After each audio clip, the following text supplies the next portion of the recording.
if we think there's a better way to do it, we can reinvent the game even, 30 years after it started. So you'll see a lot of that in our discussion of, Civ 7, is it the same as Civ 6? It's absolutely not, but we're super excited about this new and different version of Civ. Okay, good. I want to hear about that, and I'd like to talk about the history of the folks at Firaxis. Of course, we have history. A lot of people online. Why is Greg Miller hosting a Civ panel? Roll the footage, everybody. What's up, everybody? I'm Greg Miller, and I'm here in Maryland at Firaxis Games to find out all about Civilization VI.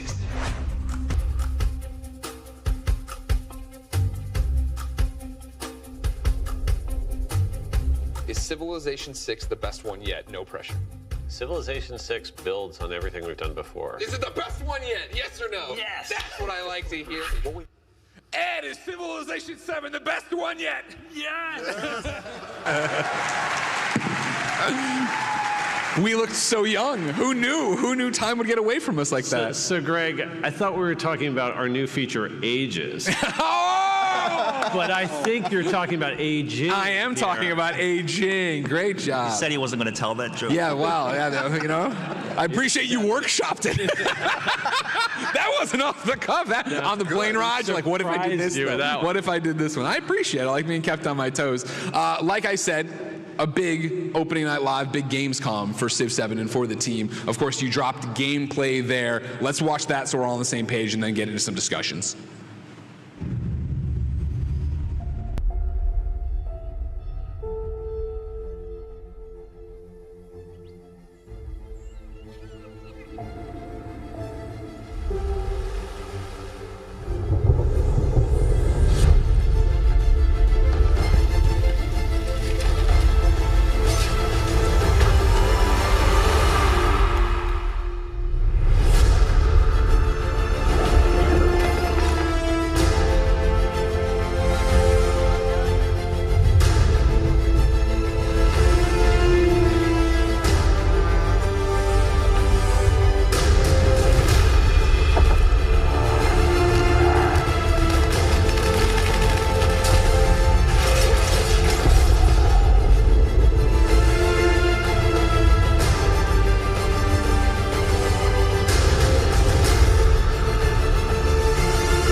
It's a good trailer. It's a good tagline.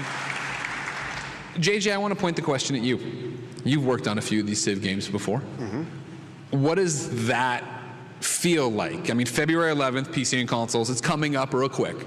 But to finally get to show them, the world, that, what does that mean for you? To me, it's everything. I've worked in this for a long time, and even in watching the trailer myself, I keep getting excited every time I see it. And being able to put this in front of people for the first time a few weeks ago at Gamescom was just everything for me. So incredibly excited for everybody to see all the small details that we put in there that we've never been able to do before. And like you saw in the trailer, just building upon building and units upon units. There's so much stuff packed into this game that I think people are just I think, from you and the art team, right, every time I watch it, I see something new. Something else pops out. So, fantastic work. We've seen this 1,000 times just through every revision coming up, and we watch it every time. Like even on the screens out here, we're watching it again. Because it's just, it even blows our own minds every time we see that. All of the cameras that they managed to get into the game, everything, seeing everything coming together over the last few months. It's always the last few months where everything just starts clicking. And when you see it compiled like that, just... This was the coolest one. Yeah. Watching it with everybody here and through this sound system, that's pretty cool. So it was awesome. I like how you're like, it comes together in the last few months. And like, well, what a great time to send you on the road. I digress. We're talking right now about February. We're talking right now about these reveals. Ed, pull me back. Where does the idea for Civ 7 really come from? And Dennis, too, obviously. This is up your alley. Yeah, I can jump into this. This came about before the pandemic. That's when Ed was really coming forward with the workshopping on what he wanted to do. And it all had to start with Civ is a foundation. You cannot have a Civ game without a few key elements, and that's been consistent throughout time. Strategic depth, that's the first one. This game has to be not only accessible to somebody just coming in and playing. They have to come in, they're going to probably build a warrior. Our telemetry says this is what they do. They hit something with a stick, and they keep hitting it with a stick until they lose, or they win, and they try something new. And then the third time, sixth time, eighth time, they start realizing, ooh, culture, science, all these other things are there that they start noodling with. And for our advanced fans, the ones that have been playing Civ forever, it's that depth that they really hook into. The easiest way to describe that is Civ V and Civ VI. Probably the first step that people take when they're new. They realize that cities have governors. You can like lean on the yields in certain areas. They can start moving citizens around to really superpower cities. And that's just an example, a really simple example of what we want all the systems in the game to have. You can skate along the surface and just play that domination type game, or you can go down and really just make everything sing. But that's where Ed started. That base, what do you build on top of that? Okay, that's cheating. That's the base. We're back before COVID. We're touching each other and just licking poles. Nobody cares. Don't do that anymore, remember. Don't do it anymore. What was the idea? Like where, you know, I mean, you obviously had Civ VI rolling, obviously doing so great. What was the idea for what would be next? So it was sometime after the Gathering Storm expansion pack, we got the team together and we're like, yeah, we've got a lot more Civ 6 content to roll out there, but we have to start figuring out what the ideas are for Civ 7. Sure. And we did a really long set of postmortems where we were very, very critical of Civ 6. My design team can be brutal to themselves, to me, you know, they don't pull punches. And we came up with what we really need to do is we need to restructure the game, because a 4X strategy game starts small, like you're talking about, with just a warrior and a settler. But by the end, there's so much stuff that you're managing, it's unwieldy, it's tough to do. So what we wanted to do is we wanted to break the game up into smaller segments that could be more manageable, that we could contain that explosion. So we knew we wanted to break it up into chapters. Okay. We didn't know what they were going to be called yet. We didn't know how they were going to work. But I was starting to, okay, that's a cool idea. Let me start building on that. And so I took one problem area of our game, which is what are the cities going to be like? How are you going to build cities and manage, you know, the growth of one city through time? We had a cool system for that in Civ 6. We put in districts. We put in adjacency bonuses. Every part of your city was out there on the map. But we wanted to switch it up. We wanted to have a different set of rules for that.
The reason the Romans named it that, we're not really sure, but they think it's because there was a King Lud, who was the famous Welsh king at the time. And so they're like, well, if we're going to go visit him, we got to go out the Ludgate, right? So I'm not sure if that's exactly why it's named that. But this particular area of Rome and London is fascinating because we can document exactly how it changes over the centuries.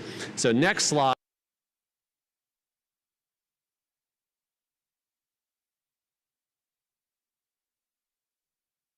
sort of a Roman fort.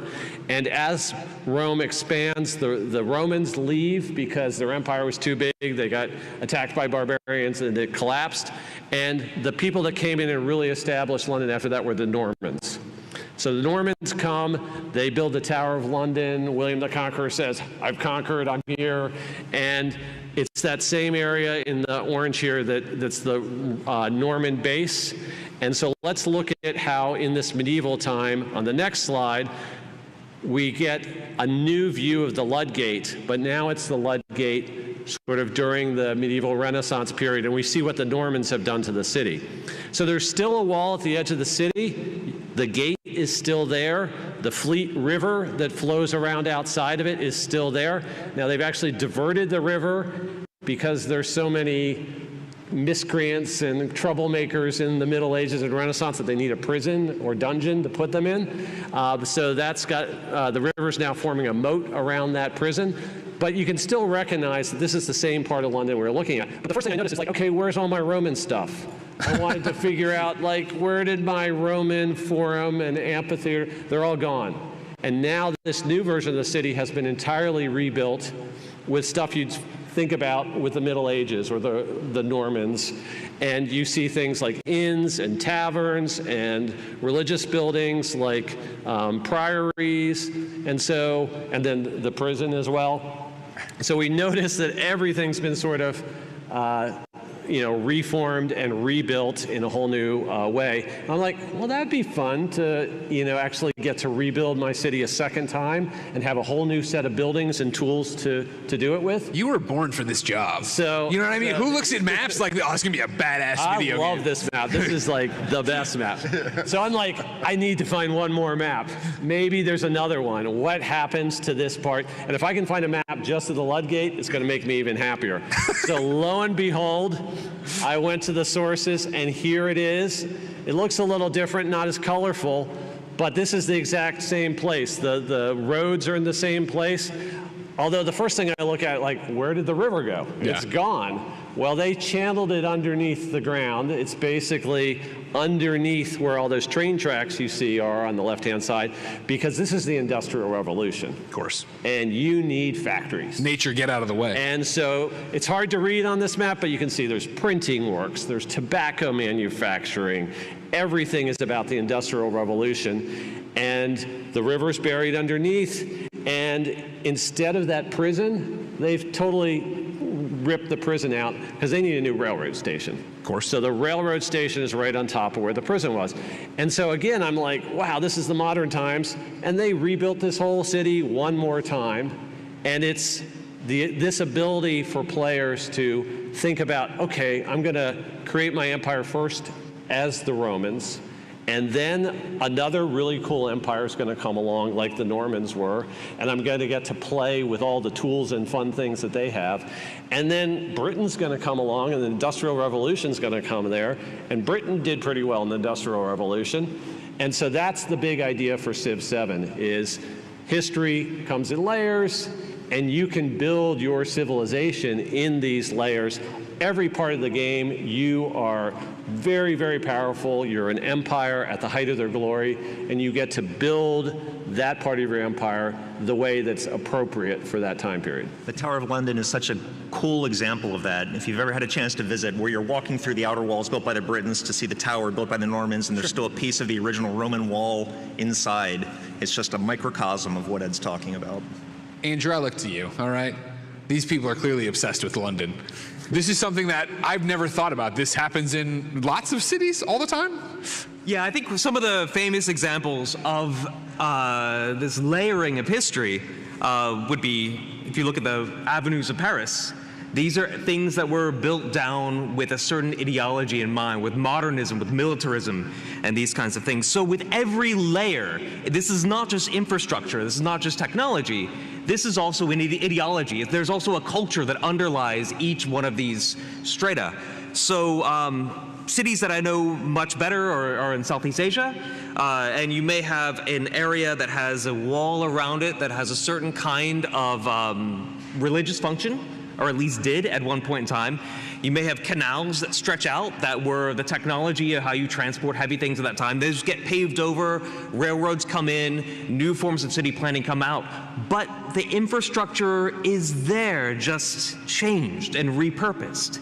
And thought it continues to influence and affects our lives, but in different ways. And I think being able to open your eyes and see, you know, the underground here in Seattle or other cities where you can see the bones of what went before and how it still exists and makes a part of who we are in the present. That's what I find really fascinating about this layering and why I love cities with those things. Okay.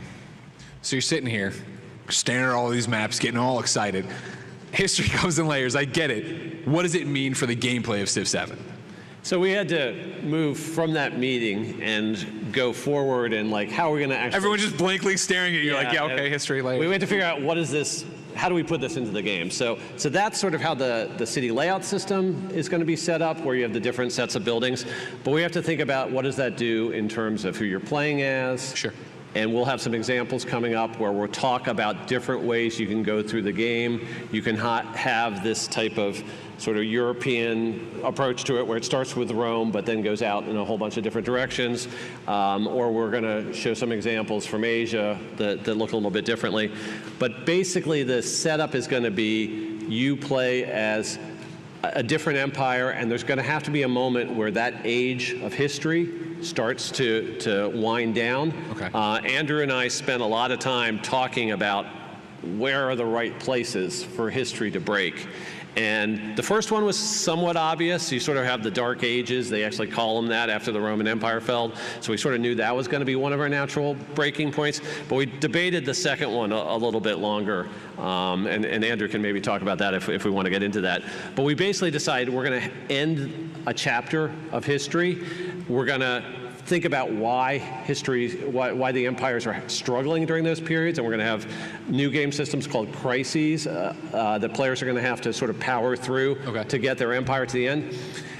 What's cool is your empire doesn't go anywhere. Your empire's still there. It's been challenged. It's a little frayed at the seams, but so much of what you built in that age is going to move forward with you. We have some examples of that we'll talk about in a little bit. And so you get this sort of cyclical pattern going through the game. It's not like previous Civilization games where it's just up and up and up and up and up and up, and you never had a challenge, you never had a setback. Right.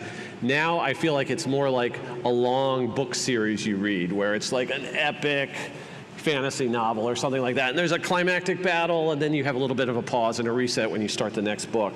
That's sort of now the structure of our game, and I think it draws people through the whole game experience in a much better way. It's not like, we're giving you this really long game that's going to take you 20 hours and go and try to survive. Here are some signposts. Now it's sort of, signposts is a great way to talk about it. So that's ages. Yeah. Okay. Dennis, that was a bunch of blah, blah, blah. What does it play like? How does an age work? You know what I mean? I'm sick of the theoretical. Tell me about the turns. I want to touch on that because that's interesting. Civ is not in and of itself a historical simulator. It's not meant to be. We give you the pieces of history to play with. It's, the language is spoken, what they're wearing, uniforms, hats, everything around you is accurate when we hand it off, and then our fans screw it all up and tell their own stories, which is what's great. And that's when Andrew tears his hair out? Yeah. I like it. But whether it's, the games that I'm playing, the games that Ed's playing, each one is a unique experience to that person for that particular playthrough. And that's what Ed is leaning into with the ages even. It's more combinations and more things for you to try that we've never simulated in a Civ game before. An example of what an age is, a lot of people I've saw online, like they'll say ages, eras, ages. Ages, for example, antiquity is around 200 turns. 200 turns if nobody does anything right at all. You're just having an awful time of doing nothing. It'll go a maximum of 200 turns before you actually go to the next stage. You're going to be accomplishing things, the AI's accomplishing things. As you're doing goals, the age might shorten a little bit, and you're going to have it broadcast to you when an age is coming to the end, and then all kinds of cool things happen. But within each age is what's so cool. Ed and the design team can focus in on what makes each age awesome. Every civilization in that age is at the height of their power. Everything they have, unique civics trees, their unique units, Rome with their unique commander, the legions they start with, everything is for you to play with at that point in time. And so when you go to the next stage, when you actually have that transition and you take what you had before with you and transition to a new civilization, that legacy comes with you, and more cool things happen in that age with what's strong in that period of time. Yeah, and I think when we think about the ages, you had discussed, when the breaking point is, but I think we also think about the kind of processes that are happening at each of these 3 moments in time. You've got in antiquity, you have the kind of development of philosophy, the development of writing, the building of cities, this sort of points of light, in different places around the world. And we look for commonalities, too, right? About areas where we see the same processes happening worldwide. An exploration now is when things get there still are, in antiquity, there are trade routes that go around, but this expands in a dramatic way and around the midpoint of history, and the midpoint of the game, in that things begin to get really cosmopolitan, to get really stitched together in ways that it's hard to separate one point out from the rest of the world. And then finally, in modernity, you get the notion of kind of centralization, bureaucratization, biopolitics, however you want to phrase it, but the development of these rigid kind of empire, if you will. JJ, you've been quiet in this section. Yeah, I'm just getting smart, sitting leveling up. You can pull no facts out of your butt around Andrew, because you're going to be wrong ultimately. Multiple ages, multiple civs. Yeah. You're the art director. This sounds complicated, no? Like, wouldn't it be easier just to stick with Yeah. I'm asking Ed, how many civs? It's a lot. It's a whole lot, but it's really interesting as an artist too to be able to look at all these civs, research all these civs that we haven't been able to pay the attention to before because they may have been in a small area of history, and now we can really get in there, explore them, explore their people, their building, their cultures. And we represent all of that now in the game. We have so many unique units, unique buildings that we've never had before, and we really had to lean on Andrew for the historical research, because there was just so many things. And this guy can tell you what color it dyes the Civ would have had access to, and we really tried to hit all those things as realistically as possible. Was there ever a we can't or shouldn't do this in terms of, okay, the permutations of what this could be, and so what this Civ would look like if it went to this in the second act, but did this in the third age?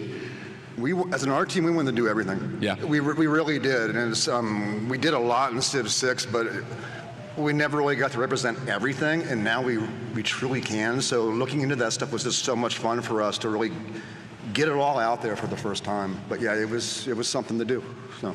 And then, Andrew, for you, watching these ages and these civilizations switch off that didn't. This isn't how it really went.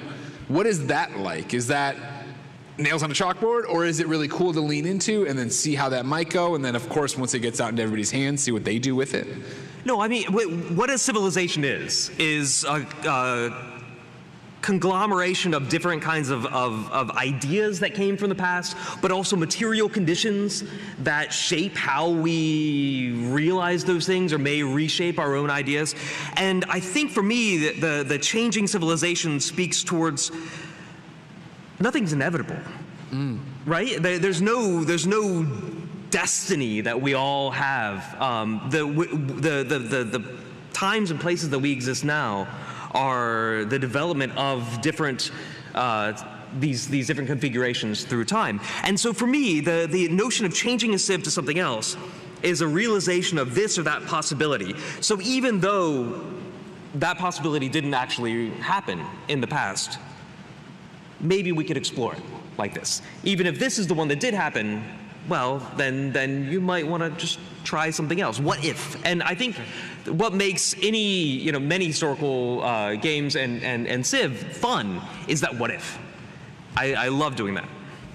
Okay, so let's get back to the what ifs then.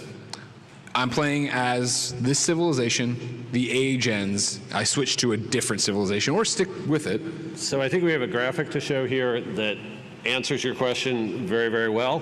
It's a graphic we've been showing online, but we can talk about it in a little bit different ways. So Andrew was talking about the what ifs. So this is a graphic that shows if you start the game and you choose Hatshepsut as your leader and you're playing as Egypt, that's a natural pairing. But we actually have 3 different types of pairings that you can make in the game. One is if it's an actual historical tie, like Hatshepsut being Pharaoh of Egypt. But we also have regional ties. So Hatshepsut could have led empires such as Aksum, which is another trading power just down the Red Sea from Egypt in that same North African region. And you play through the Antiquity Age. In this particular example, we're on this golden path, the golden line through this diagram. Sure. And so we're playing Hatshepsut Egypt, and we get to the end of the age. Where do we go from there? So this is one of those cases where, yes, Hatshepsut never moved on through history. We've had immortal leaders in Civ games, so we're playing a little bit fast and loose with history no matter what. But say she had to How'd you let them do? They're perverting history, Andrew. This was your job to stop. There is no pure history. So we get to this point, and one of those threads that could have made sense was through trade or whatever, there's a connection across North Africa, and Egypt starts to pick up influences from the Songhai Empire, and now that city, just like we were talking about London being built with Roman and Norman influences, maybe there's a new empire that's Egyptian with Songhai influences during the Exploration Age. But we also let players take some more dramatic turns. And so a good example of that is anything you can unlock just because of the way you've been playing your game. So the example in the middle of this screen here is Mongolia. And you can get to Mongolia in a Civ VII game if you build up a strong cavalry force in that previous age, collect a lot of the horse resources. All of a sudden you want to keep that momentum going. And so maybe the right move for you in that particular game is I'm going to go to Mongolia. May not be a historical choice, but it's one of those what ifs. What if Egypt had been a giant cavalry army that dominated antiquity? Then the way they approach exploration might have looked an awful lot like the way Mongolia built the hugest land empire. So that's what we're modeling here. It's cool because it has enough historical and sort of logical threads through it. Sure. That these, what we call pathways through history, the narrative is there in the player's head as to what they're doing and why they're following that route. But it gives you all sorts of directions you can explore. Each game, you might start it as Egypt. You could play 10 times as Egypt and end up in different places every time. This is a very nuts and bolts gameplay question. Oh, can you put it back up if possible? So my question is, I'm playing this first age. Do I know from the start that I have this opportunity to do Mongolia if I go into horses? Is it only 3 that I see? You know you have that opportunity, but there's a whole screen showing you what those opportunities are, and as you achieve each of those unlocks and you check that off, that's what the screen does. It checks it off so you know, okay, you might be, this is bad, but I was playing a game of this in my hotel room last night. What was I doing? I was at Why are we waiting to February? I was at PAX in the board gaming area earlier, so forgive me. I didn't spend my whole night doing that. But yes, I was unlocking things. I was playing as a Civ that we'll talk about in a few minutes, not as Egypt. But yeah, you get those unlocks. You're like, oh, cool. Now I have this option open to me. Let me see how the rest of this age goes. Okay. And I may very well want to go and do that. We want to lean into that. That's one of the coolest things. You've obviously got geographic, historic, but the way that you play your game, the way that your people are playing your game, determines the outcome of what's next. It's not just some rando choice that you're making. You're making choices based on the leader you select, the civ you select, and the way that you play. So you are doing that thing that Andrew was talking about. Maybe the people are going in a different direction than they did in the real world, and those are the options the game recognizes and unlocks. Okay. I teased it at the top of the show. Then you just teased it. Just tell us who the new civs are. What are you revealing at PAX? You're playing it in your hotel room. So our first reveal is not going to be super surprising, but we'll get some more interesting ones. You better. In a second. They'll come at you. I told them to boo. So we've been talking a lot about how Rome transitioned to a lot of different empires in the Middle Age of Europe, and one of them that we've been highlighting are the Normans. So we're officially announcing that the Normans are in the game. A smattering of applause for the Normans. I actually love having the Normans in the game because it's one of those civs that we could never have had before. People are like, you can't have the Normans in the game. You got, we already have France. So, that just overlaps too much. But now we're slicing history in sort of a finer level, and we can have France built up by multiple pieces. And yes, we're officially announcing that France is in the game here. So that's the second civ that we're officially announcing here. And what the booze for France might be appropriate. The Olympics were terrible. So what I like about this graphic, though, is it just shows a real simple progression. Rome, Norman, French. You think that there's one way to play that, but that's not true at all. We have multiple Napoleons that you can get access to based on how you ordered the game. We have Augustus in our game. We've announced him previously. So depending on whether you want to really emphasize that Roman period and have Augustus be your leader, or you want to emphasize the French period later and choose Napoleon for your leader, that's already, with the two different Napoleons, 3 different ways to play this one pathway, different sets of bonuses. What's way more exciting even than that, though, is the fact that you don't have to get to France through Rome and the Normans every game. We're going to be announcing more leaders, more civilizations, and there are a lot of civilizations in antiquity and exploration that sort of built up into how France came into being. So I'm not announcing these civilizations, but theoretically we could have someone like the Gauls, or we could have Charlemagne's Frankish Empire, or we could have the Holy Roman Empire. Those were all predecessors to the French. So whether we do them as Firaxis or our amazing mod community creates those other ways to get to France, all of a sudden the combinatorics get crazy, and you have, now I've got 12 different ways to play France. I've got 20 different ways to play France. It's really cool to imagine just all those possibilities.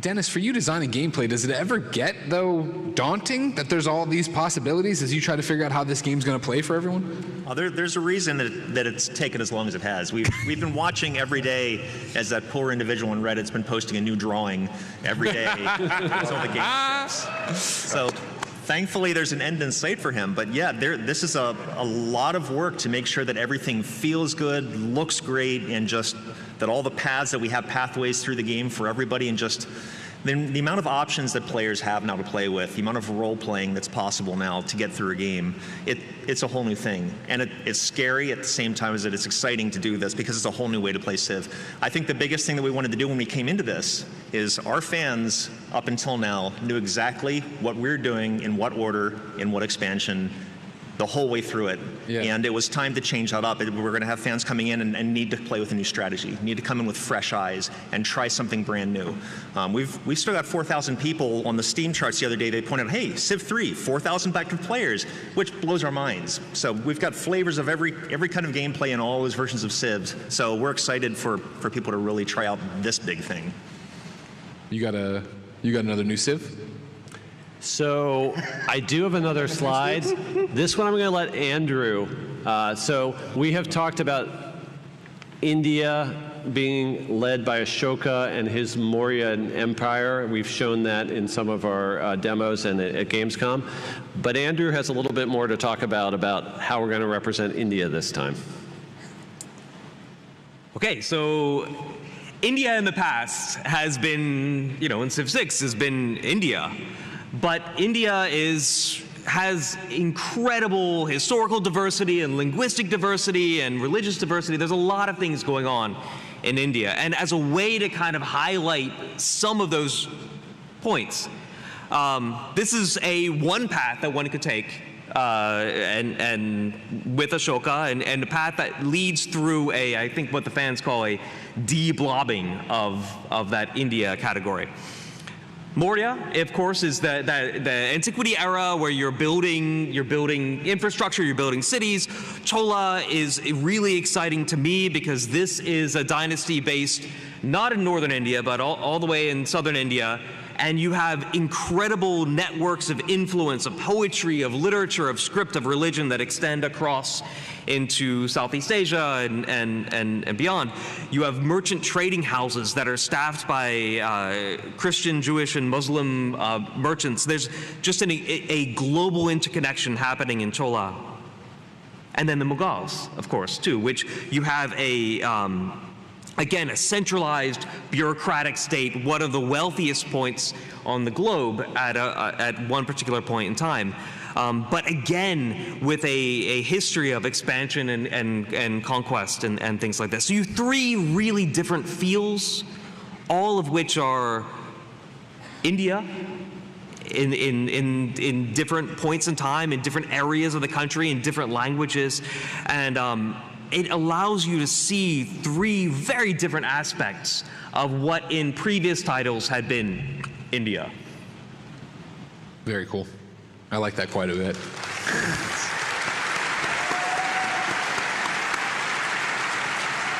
So, back to Ed and Dennis, I believe, on this one.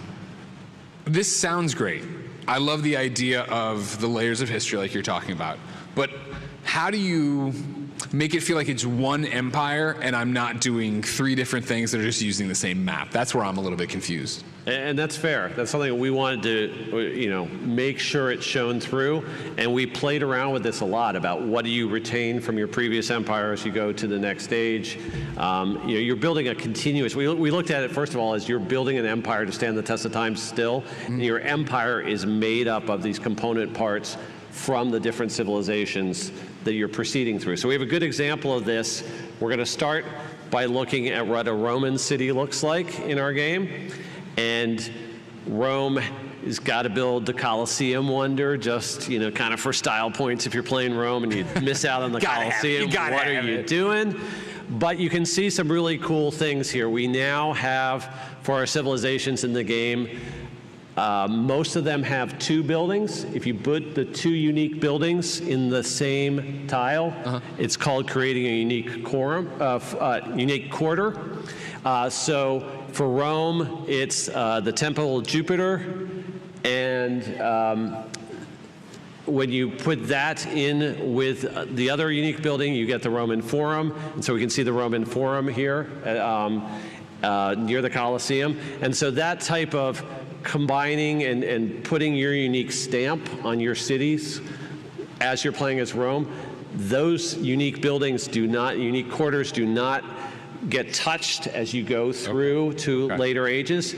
So that is sort of, you think about lots of cities have Latin quarters or Jewish quarters or whatever, and that's represented how you have put that very culturally specific stamp on your city, and we don't want that to go away as you go through time. So that's one example. This city is built before it's on fire from the volcano that they built right next to. Don't even mind that volcano. It's not going to do anything. You can see here scout dogs back too in the shot. So. Woo. One wound. Woo. Yeah, thank you. So I think our next slide is if you've moved forward and you're playing with Rome. This isn't the exact same city, but this is an example of a now Norman city that has those Roman underpinnings to it. So because the Colosseum is the associated wonder with our Roman Civ and they get bonuses building, we've got that represented here. Here you can actually, I think this is actually an example of the Roman unique quarter with the 2 buildings built in a tile and all of the special embellishments that we have for it. But you're seeing a lot of Norman buildings here as well. This is the Norman lighthouse, all the buildings to the back right in the upper part. That's what a Norman city normally looks like. So you're mixing the cultures as you're layering them throughout the game. And then, so there's this, but there's also carryover between the ages of what you've picked. Not policy-wise, but you know what I'm driving at. Yeah, leader attributes, your uniques that you bring forward with you, unique policy cards, everything that you had is with Rome and as Norman. We can go to the next slide and we can actually see a little bit of that. The wonders that you've built, you can see the icons for each that are attached to each, so you bring that legacy forward with you. Additionally, earlier accomplishments. If you're closing out legacy goals of your civilization, you're going to be able to choose some additional customizations that you bring forward. But the goal is that you're combining with what's coming. We're not flipping a switch switch and hey, now you're this. Have fun. You're building a new people. And the way I've talked about it before is there's seeds of Rome all over the planet, especially North Africa, Europe. There's Rome to be found everywhere throughout all time, and it's that layering that Ed really wanted to attack, and it's really cool. And this is what I was talking about when the game comes together. And when we rolled into this year, some things weren't quite clicking yet, and then everything started falling into place, and it just feels really good. And it's a total change for those of us that have been making games on this team for years and years and years. We're all gray hairs at this time. This was exciting. It was exciting. Andrew, is it exciting to you? Because I think it honestly is such an interesting window for a moron like me to see how, oh, well, you take from this culture as a area progresses, right, as history goes on. Yeah, but that's what we have done, just in whatever society is that we take ideas from the past and we take the situation, material conditions that we're in, and we take our experiences with our neighbors and our, those with whom we trade and interact, and we make our own configurations. And we continually remake ourselves every single day, and that becomes a civilization. And I think having that, whereas I think in previous titles there was this kind of essentialism that were like the Romans are the Romans are the Romans and they will always be the Romans. Now we can see the real kind of growth and evolution and efflorescence of civilizations.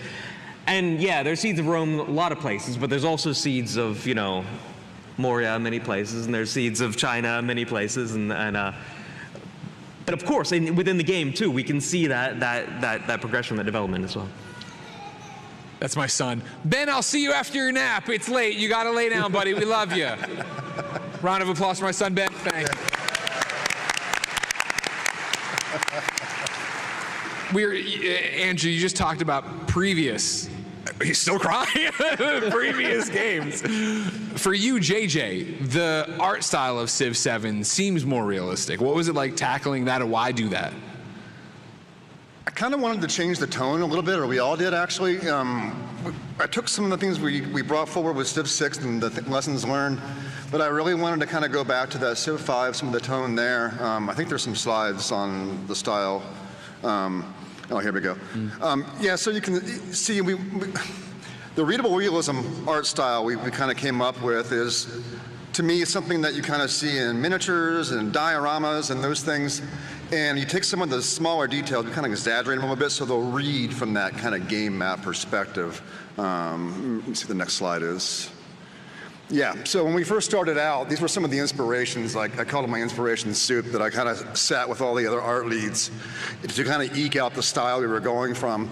And one of the big things for me as a kid was dioramas. I used to really spend a lot of time looking at dioramas, and it kind of goes well with the turn-based game because you can kind of tell your own stories within these highly detailed little areas.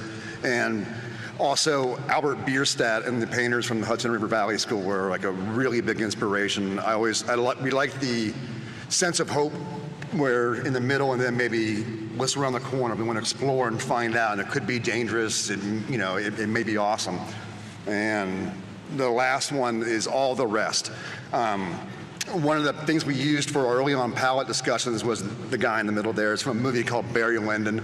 It's a Kubrick film, and everybody in that film is just this character, but they're all real people. Yeah. And some of the colors and palettes were just absolutely incredible because he shot that movie in all natural light.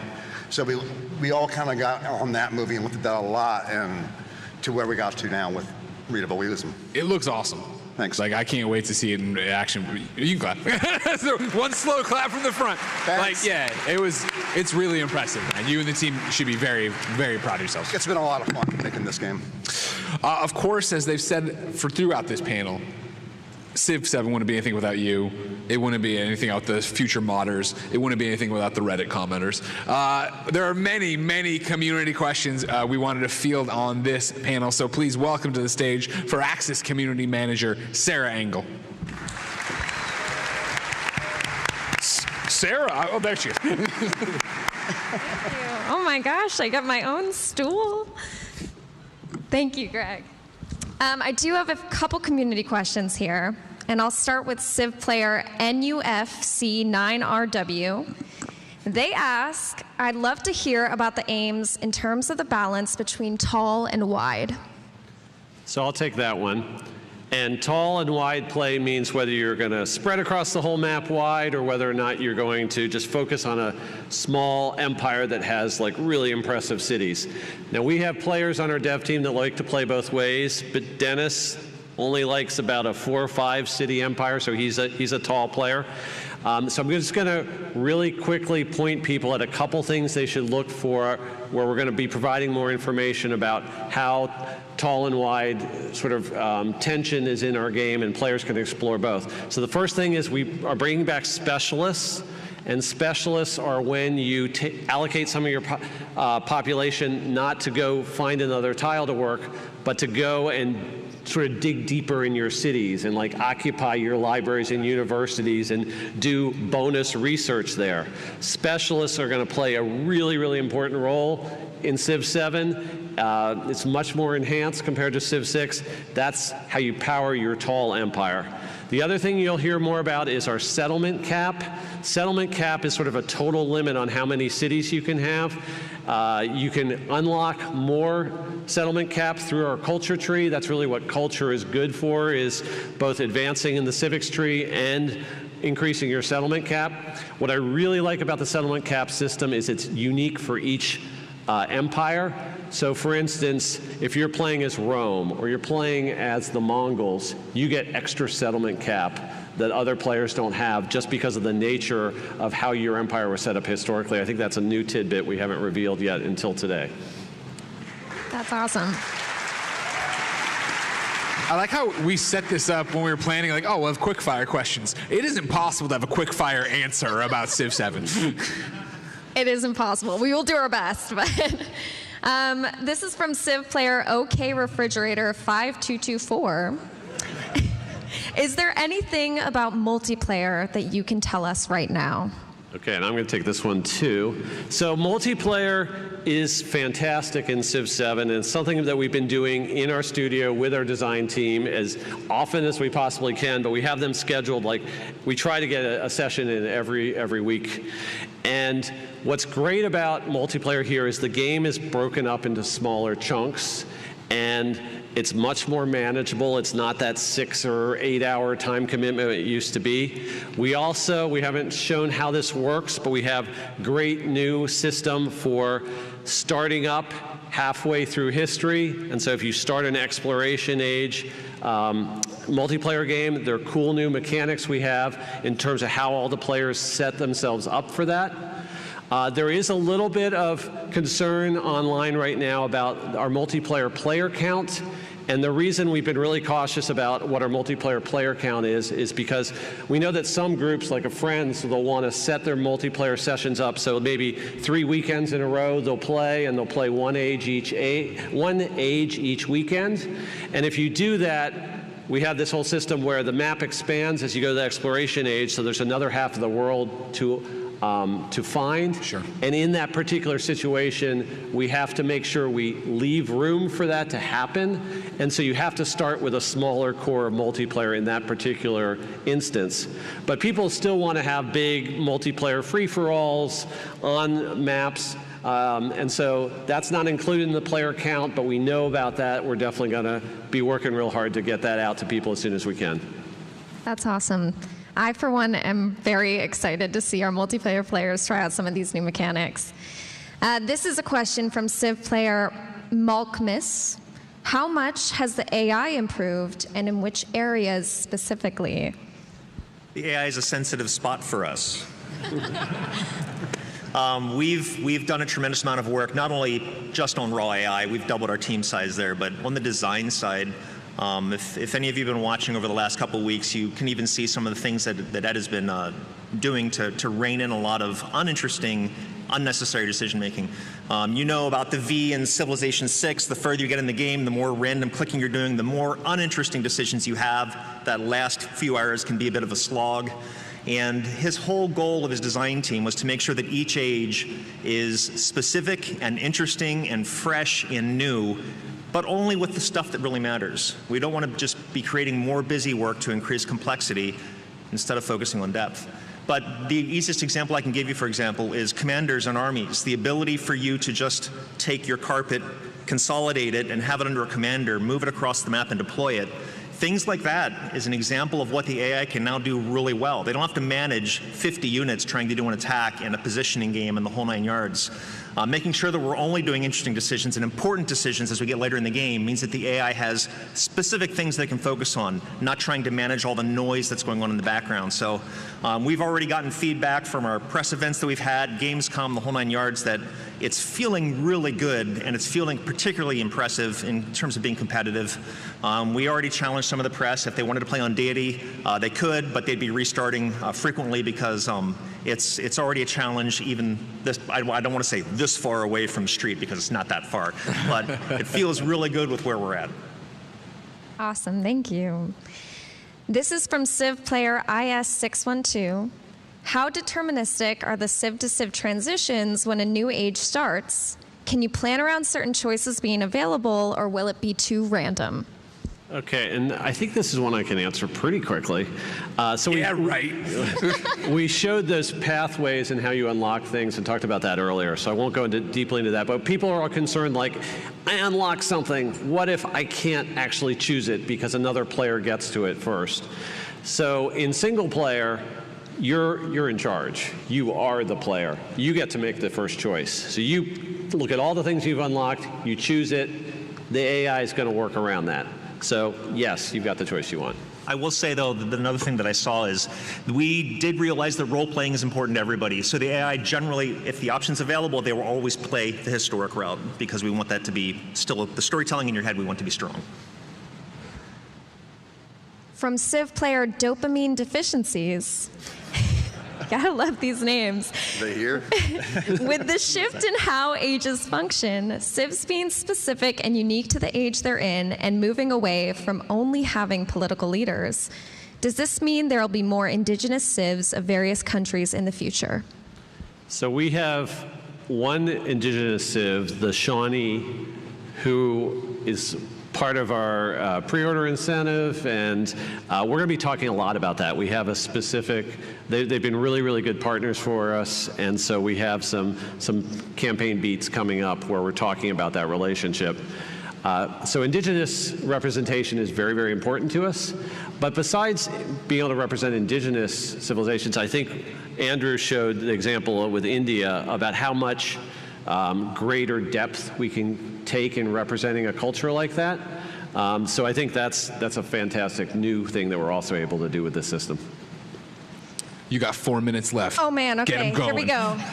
From Civ player Spaghettification 2, would love to hear about the combat changes, if any. I spotted some fortifications during the 20-minute demo and have been dying to know more about them. So this is hardcore because the 20-minute demo is over in Gamescom. So this guy went over to Germany, looked at the demo, so impressive. Gotta answer his question. Yeah. Faster! So the cool thing is there are fortifications on the map. I'll let JJ talk a little bit about the art that went into this. And there is a new fortification mechanic. When you fortify, which you've always been able to do in a Civ game, it actually marks that tile as having fortifications in it. If you're in combat and your guy in that fortification's just taking a lot of damage and you got to get him out of there because he's going to die, and you have fresh troops ready to swap in, you can now swap in those new troops. The tile knows it's fortified. Those new troops will take advantage of the fortification bonus, and the other guys who need to go heal, they can go off and heal. So it's a cool new way that's, yeah. There's 2 minutes left. There's no time for clapping. Okay, I do have one last question, and that is there anything that hasn't been asked here yet that you want to address? So I did just want to say that we're close to launch. We're talking about how soon February is coming up. But to us, that time where we launch a Civ game is sort of just the start of the journey. The journey for us is with our fans and with the community. And every time we launch a Civ game, we don't even know where it's going to go. Civ VI has gone off in so many amazing directions. All the memes that the community has created. We never thought that Tamar of Georgia should be in the game when we started that, but the fans wanted Tamar of Georgia, and so we did it. Mad King Ludwig, how the heck did he ever get into Civ 6? So we're just really excited. Civ 7 is the most flexible framework for representing history that we've ever had. And the fact that we have this framework and we're going to be able to start sharing it with the fans and figuring out where together we're going to take this game, that's what's really exciting for me. We've got Civ 6 green sweatshirts that say end of cycle on them from 2 years ago, and it didn't stick. Awesome. Great job finishing on time doing that. Of course, if you all want to go and meet these amazing developers, third floor, right after the panel, they are signing till 1:30. Sarah, what else? I do have a couple dates. So Civilization VII comes out February 11, 2025. That's on PC and console, which is exciting. And pre-orders are available now. The second date I have is we have our first developer live stream coming up on September 12th. So absolutely tune in. Keep an eye out on the Civilization socials. We're going to be showing live gameplay, which I know you guys are super hungry for, and also answering some more questions live on chat. And lastly, check out the game guides on the Civilization website, because they are an awesome resource. They have a lot of detail on civs, a lot of detail on in-game mechanics, and they are constantly being updated. Thank you, Sarah. Come on, a round of applause for Sarah. A round of applause for your Firaxis team right here. And a round of applause for Civ 7. Ladies, gentlemen, and NBs, until next time, it's been our pleasure to serve you.